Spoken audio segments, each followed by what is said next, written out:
잠시 후면은 종목별로 수급이 나와요. 수급까지 보고 빠르게 진행을 하고 마감을 하겠습니다.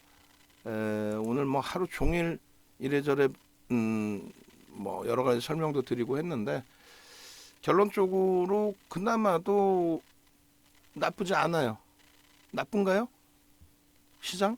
안 나쁜데? 농담이 아니라 지금 쭉 따져보니까 전혀 나쁘지 않아요. 왜 그러냐면은 지금 삼성전자 뭐 약보합이야, 약보합. 만기를 떠나서 지금 뭐 니케이는 0.63 강세입니다. 어제도 강세, 오늘도 강세예요. 니케이는. 미국 증시가 빠져. 뭘 빠져 미국이.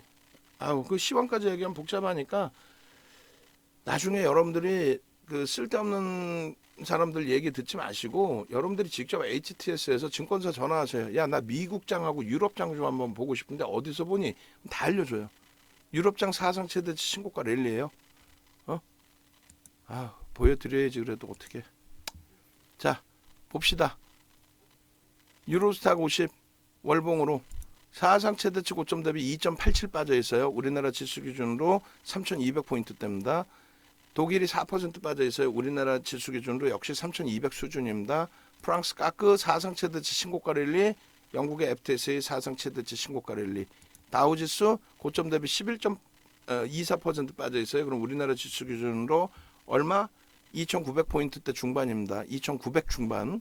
그리고 니케이 지수가 얼마요? 고점 대비 7% 빠져 있습니다. 우리나라 지수 기준으로 얼마? 2,100포인트 수준입니다. 대만 가공지수 기술주가 많아서 우리나라가 조정을 받아요. 개뿔이나 전기전자 업종 38% 비중입니다. 대만은 70% 비중이 넘어요. 대만 고점 대비해서 빠져 있는 거 15.30입니다. 지금 계속 반등에 우리나라 개뿔이나 밀려 있는 게 아니고 무슨 미국장 뭐 미국의 파월의장의 입김 때문에 긴축의 입김 때문에 국내 증시가 조정을 받 정신 나간 거 아니에요. 파월의장의 입김 때문에 긴축의 우려감 때문에 조정을 받은 건 일본이나 대만이 왜 추세적인 강화냐고. 이틀 연속 일본이 왜 오르냐고. 왜 다우가 빠지고 나스닥은 오르냐고. 오늘 아침 개장 전에 미국장 폐장일 봤을 때.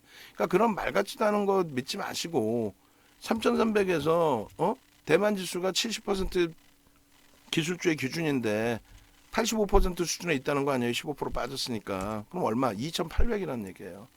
마찬가지로 S&P 500 지수가 많이 빠져요. 17% 빠져 있습니다. 그러면 3,300에서 83% 수준에 있다는 거죠. 얼마? 2,740이에요.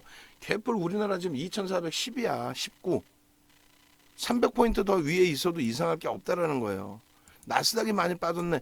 아니 나스닥은 그동안 오른 게 있잖아요. 전체 미국 증시 다.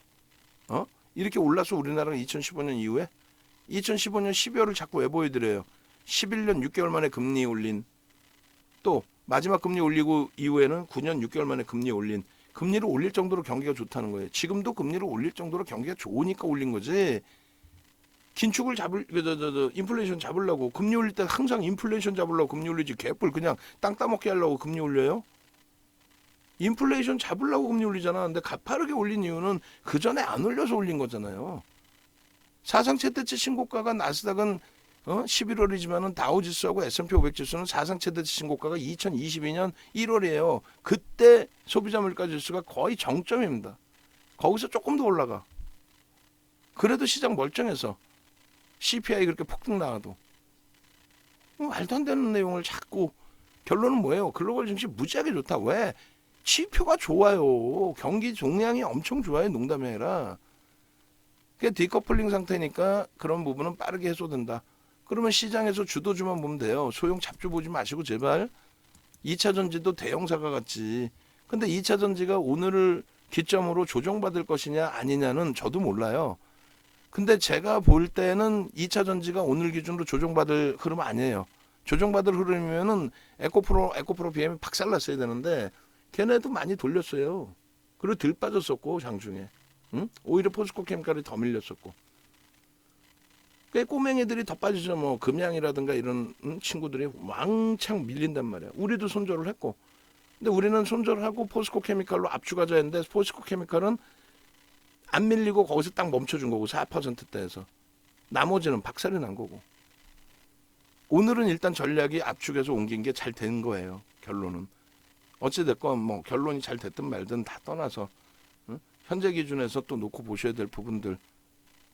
지금 만약에 2차 전지가 여기서 정점을 찍은 거라면 우리는 오랜 시간 동안 또 힘겨워 해야죠. 2차 전지 부분. 비중을 우리는 거의 뭐 40~50%까지 늘려놨다가 어찌됐든 아름 줄였고 그 다음에 오늘 기준에서 압축을 하면서 또 LG화학과 포스코 케미칼의 비중으로만 그러면 합산을 해도 최대 27%뿐이 안 돼. 이제 다시 굉장히 크게 늘렸다가 내일 탄력을 받는다 그러면 내일 들어가서 비중 확대할 수 있죠. 오늘 예를 들어 순절한 LNF, 첨보, 금양 이 세 종목의 변동성이 내일 확대될 수 있다. 그럼 기본적으로 LG화학, 포스코 케미칼 갖고 있지만 그 종목이든 에코프로나 에코프로 BM이 반등이 다시 강화될 수 있다. 그럼 그쪽에 비중 다시 늘릴 수 있어요. 응? 그거는 거래가 터지면서 움직임이 나오는 걸 확인한 이후에. 그럼 지금부터는요. 아니, 삼성전자의 이 엄청난 수급, 하이닉스의 이 엄청난 수급, 누적 수급을 보시라는 거예요. 오늘의 수급 범위 말고. 그리고 삼성전기의 또 LG전자의 이 엄청난 추세와 누적 수급을 보시라는 얘기예요. 주도력을 가져갈 수 있는 범위인지. DB하이텍은요. 오늘 마감 동시효과에 추가적으로 37,600주가 또 들어왔네요. 장중에 15만 주에서 조금 비중을 줄이길래 짜증스러웠는데 일단 어찌됐건 개인들에게 수급을 뺏어갔고 종가가 많이 미끄러지긴 했지만 전량차익 실현 이후에 재편입 기준에 우리로서는 부담이 제한적이에요. 49,000원 이탈되면 일단은 좀 잘라내겠습니다. 잘라내고 그게 이제 오늘 저점이어서 그래요. 거래 둔화돼도 잘라내고 그렇게 하고 긍정적으로 해석해도 대처할 겁니다. 이 두통이 심하네. 어제 병원을 갔어야 되네. 두통이 이게 왜 이렇게 최근에 3월 1일부터 이래요? 3월 1일 날 응급실까지 갔다 왔단 말이에요. 못 견딜 정도는 아닌데 좀 찌끈거리는 많이 찌끈거리네요. 어찌됐건 LG화학 이번 주에 주간 단위에서 꼬리 길게 달렸지만 내일 뭐 기대해 보겠습니다. 그리고 장악형이 훼손되지는 않았어요. 여기도 이제 뭐 차익 실현하고 재편입했으면 제일 좋은 위치의 흐름이었는데 그렇지 못했다 할지라도 지금 나쁘지 않다라는 거죠. 절대 누적적인 수급 범위가. 그래서 AS를 해드리거나 뭘 해드릴 때 종목별로 조금씩은 차별화를 둬서 말씀드리는 거는 LG화학처럼 기본적인 펀더멘털이 뒷받침되고 실적 뒷받침돼요. 여기는. 그리고 나서의 나머지 기술적 분석이냐 아니면 프리미엄이 높은 종목에 대한 기술적 분석이냐 그 차이가 굉장히 크겠죠. 그런 것도 다 염두에 두셔야 된다라는 거예요. 아시겠죠? 네, 결론적으로 뭐 현재 기준에서 뭐 LG화학이라든가 또 현대차, 기아라든가 그리고 조금 전에 보신 우리 IT 종목 그쪽의 비중은 절대적으로 유지를 해야 됩니다. 그래서 IT 두 종목 30%, 뭐 한 종목으로 압축하죠. 그건 여러분들 선택인 거고 그리고 LG화학의 15%, 그다음에 현대차 20%. 그리고 이제 2차 전지 한 종목을 현재로서는 더 가져가죠. 그게 포스코 케미칼입니다. 어때요? 이게 윤종두라고요. 농담이 아니라. 왜 이렇게 강한 반등이 나왔을까? 기간이 때려 샀네. 프로그램 매도가 있었지만 얼마나 행복하고 좋습니까? 투신이 샀네. 투신의 흐름은 긍정적으로. 사모펀드는 단기 변동성 위주로 끝내주네. 나머지 2차 전지도 다 볼게요. 나머지 2차 전지 놓고 볼 때 수급이 뒷받침된 쪽이 있어요. 개뿔이나 에코프로 BM을 왜 안 들어간다 그랬어요. 포스코 케미칼의 수급은 일단 여전히 긍정적으로 개선되고 있습니다. 얘를 탑으로 잡아야 돼, 안 잡아야 돼? 잡아야지. 변동률이 제한적이더라도 2022년 7월 이후의 상승률이라든가 지금 현재 놓여져 있는 상승장악 확인형의 추세의 흐름, 주봉에서 꼬리 감싸 안을 수 있는 위치, 거래대금 터지면서 사상체 대체의 흐름, 수급 긍정적으로 개선되는 흐름. 에코프로 BM은요. 우리가 차익 실현하고도 좀 더 갔어요. VVIP방에서는 뭐 3월 3일 날도 매수의 기준을 설정을 잡아드린 거고 어찌됐든 이쪽은 수급이 버거워 점점. 지금 포스코 케미칼은 저점 대비 150% 그래도 올라와 있는 거예요. 작년 여름 대비. 여기는 작년 9월 30일 대비 135%인데 수급이 버거워. 에코프로도 이제는 수급이 너무 버거워졌어. 에코프로는 작년 하반기에 우리가 그 수익 다 잡아내고 올해 또 잡아내고의 흐름이에요. 근데 올해는 조금 일찍 팔았죠. 21만 원대. 그리고 또 갔어. 근데 아쉽지만 후회는 없어요. 왜? 이거 팔아서 에코프로 BM 샀고 성일아 혜택 29.35% 상한가 잡아먹었고 LNF 18%그 수익 잡아냈고 물론 재편입하고 오늘 손절을 해버렸지만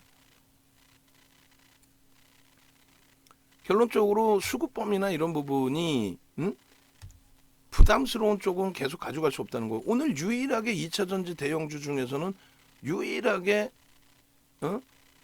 2차전지 대형주 중에서는 유일하게 포스코 케미칼만 이수베타시스야 이거 얘야 뭐 시가총 1조도 안 되는 애고 포스코 케미칼만 수급이 좋네. 첨보도 꼬여 있고 그러니까 손절하고도 더 밀린 거죠.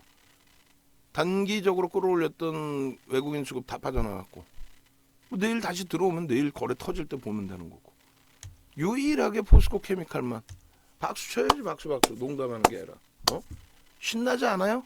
대박인데 그냥 막연하게 우리가 압축합시다 한 거 아니잖아요. 압축해야 되는 이유 설명 드렸잖아요. 야 소름 돋네. 소름 돋아. 소름 돋아야 돼요. 그래 행복해야 돼. 남들이 들을 때 정신 나갔어? 손절하고도 행복해야 하네? 손절하고 손실폭 제한적으로 잡아놓고 지금 이렇게 된다면 뭐 내일 뚜껑 열어봐야 알겠습니다만 낙폭 가대주가 뭐 더 가볍게 움직일 수도 있겠습니다만 우리 입장에서는 지금 오늘은 그래도 발 편하게 뻗고 주무실 수 있잖아요. 압축 못하신 분들은 이제 좀 아쉬울 수 있지만 결론적으로 우리는 명확하게 이 가격의 기준을 잡아드렸어요. 7,000원 더 빠져서 끝났고 얘 4,000원 빠져서 끝났고 얘 14,000원인가요? 빠져서 끝난 게 그거 돌리는 흐름보다 LG화학이 10,000원 돌리는 거 또 LNF가 포스코 케미칼이 500원 돌리는 거 이게 더 빠르겠죠. 행복합니다. 이 정도 수준이라면 나머지 종목군들도 마찬가지예요. 그나마도 이제 뭐 항공우주 계속 추이도 안 좋고 합니다만 얘는 2,500포인트 돌릴 때 기준에서 설정을 잡자. 비중 축소 여부를. 도저히 아니다 싶으면 그럼 그때 다시 전략을 꾸리겠습니다. 현대로템도 지수에 2,500. 그렇게 해서 기준을 잡고요. 현대두산 인프라코어가 이제 5거래일째 수급이 좀 꼬여지면서 주가 조정 폭이 있는데 이쪽도 여기는 이제 펀더멘탈과 수급이 둘 다 돼요. 16% 매집입니다. 그래서 그 부분은 펀더멘탈과 수급을 양쪽 다 인정을 하고 좀 차분히 대처하는 걸로. 내일장에는요. 오늘은 2차전지 압축을 했다면 내일은 이제 현대제철하고 바이오니아하고 최악의 경우 이제 레인보우 로보틱스까지. 그러니까 레인보우 로보틱스도 변동이 크기 때문에 일단은 쥐고는 있는데 원리 원칙하고 벗어난 부분이 있죠. 무조건 정리하십시다. 그리고 터지면 들어갑시다의 기준인데 아쉽게도 얘는 개장 초에 변동을 주면서 양봉일 때 따라붙다가 계속 낭패를 보게 된 거예요. 일단은 현대제철 바이오니아 레인보우 로보틱스는 내일 기준에서 정리의 기준이 잡힐 수도 있다는 거 염두에 두시고 그렇게 해서 내일 들여다볼 수 있는 종목 위주에서 좀 설정을 할 겁니다. 그리고 일단은 뭐 더존 비존이 거래가 역시 기간이네요. 기간이 50만 주를 사재 꼈네 또. 외국인이 팔고 기간이 사고 손바뀜이고 저게 내일 또 들어올지는 모르겠어요. 근데 지금 현재 들어온 게 110만 주란 말이에요. 그리고 이 앞에까지는 120만 주 기간이 들어온 게 그러면은 4% 정도 돼요. 근데 뭐 오버슈팅이라면 오버슈팅으로 쭉쭉 날리고는 있지만 현재 기준에서는 이렇게 된다면 오버슈팅이지 뭐 주공 엄청 크고 근데 저수급이 내일 더 유지될지 한번 볼만은 하다라는 거예요. 거래가 아직까지 소리 소문이 없어. 지들만 다 사가지고 들어올린 거란 말이죠. 그래서 거래가 윤정도 욕심대로라면 300만 주씩만 터져준다면 그렇다면은 그 기준을 놓고 보면서 편입 설정 범위를 좀 잡을 수 있는 제가 조금 오늘 일찍 들여다보면서 설정을 잡아드렸다면 좀 더 그래도 거래 대금이 없어 좀 매수 사이는 강도 있게 드리기는 좀 어려웠을 것 같은데 야, 오늘 대단하네요. 일단 대단한 거죠. 왜냐하면 하루에 1.7%에 달하는 물량을 기관이 사재낀 거 아닙니까? 최근에 사들어온 쪽이 금융투자는 이제 증권사의 해지 물량 위주이고 투신에서 54만 주 같은 쪽일 것 같고요. 사모펀드 단기 성향이죠. 굉장히 강도 있게 사모펀드도 따라 붙었고 기타 법인도 뭐 단기 성향일 가능성이 높고 그다음에 기타 외국인 개인이라고 보는 거죠. 기타 외국인 개인입니다. 7만 4천 주까지 단기 물량들이 꽤 있어요. 추가 강세를 띄면 뭐 차익 실현의 욕구도 나올 수 있겠지만은 단기 성향들이 들어왔다라는 거는 그만큼 한 단계 더 들어 올릴 때 오버슈팅 자락. 지금 일간 단위에서는 어제도 소문이 좀 살짝 나긴 했지만 15%, 16%뭐 이렇게 움직였단 말이에요. 요게 한 번쯤은 더 크게 확대되는 흐름이 나올 수도 있습니다. 개별 매매 기준에서 현재로서는 좀 들여다보시고 거래가 아직은 제한적이니까 호가도 좀 부담스러우니까 이거 한번 만주 샀다. 만주 팔기가 조금 귀찮잖아요. 물량 없을 때 49,000주 터지는데 내일부터 우리 살 거 다 샀어 하고 안 사면 어떡해. 근데 그럴 가능성은 좀 제한적이죠. 왜냐하면 창구가 분산돼 있기 때문에 다 같이 긍정적으로 보고 있다는 거기 때문에 어찌됐건 내일은 위치를 좀 바꿔놓고 제대로 보겠습니다. 전일에 방송에도 가져나가고 더좀 비중입니다라고 이야기할 정도로 2,500개 종목에서 얘를 이렇게 넣어드렸잖아요. 그러니까 오늘 조금 더 일찍부터 계속 보고 있었어야 되는데 좀 아쉽네요. 일찍부터 보고 있었어도 아마 빠르게 들어갔어도 5만 1,000원대였을 것 같아요. 5만 1,000원? 5만 1,000원 전후? 분봉 보니까 그때 거래 나왔더라고요. 그 전에는 거래가 없어서 이런 게 그러니까 기관들보다는 외국인들 쪽에서 프로그램을 통해서 딱 들어오는 게 눈에 딱 띄면은 제일 좋았을 텐데 좀 아쉽습니다. 그리고 오늘 야간 방송해야 되니까 그 원격으로 제이데이 파트너스 쪽 아침에 알려드렸죠. 링크 그거 다 썸네일 바꿔주시고 그리고 유튜브 쪽 계정 관련해서 이다운 연구원이 좀 진행하시고 자 그렇게 해서 이제 더좀 비전까지 봤어요. 그리고 두산 에너빌리티의 수급이 한번 같이 보시죠. 두산 에너빌리티 이쪽의 수급이 이제 장중에 주가를 더 들어 올릴 때 더 탄력을 줬으면 좋겠다 했는데 어찌됐든 245만 주 이러면 뭐 흥분을 좀 우리가 해도 돼요. 내일 비중 확대할 수 있습니다. 어차피 두 번 분할 매수니까 적절한 구간에서 프로그램이나 이런 거 보면서 프로그램 쪽에 74만 주 18,320원 찍을 때 지금 여기도 그렇게 큰 오버슈팅이라고 볼 필요는 없을 것 같아요. 다만 이제 오늘 기준이 말씀드린 것처럼 청산 물량과 롤오버 물량에 부딪히는 구간 그런 구간에서 저 수급이 롤오버 된 물량을 오늘 다 편입했을 수도 있는 거예요. 그래서 그 내일 거래량과 수급을 또 놓고 봐야 되긴 하는데 내일 긍정적인 흐름으로 연출이 되어 준다면 그렇다면은 수급 확인하고 그 수급으로 추세 범위를 잡아서 대처해 나가면 뭐 크게 무리는 없겠습니다. 아시겠죠? 그래서 무엇보다 중요한 거는 거래가 유지되느냐, 추세 강화가 있었던 종목군들 거래가 유지되느냐 그 부분 꼭 놓고 보십시오. 그리고 이제 마감 방송 들으시는 분들의 경우에도 말씀드린 것처럼 4월 1일 강연에 미리 신청하셔서 참여하십시오. 참여하시고 함께 수익 잡아내시자고요. 전화번호는 여기 밑에 나와 있습니다. 고생하셨습니다.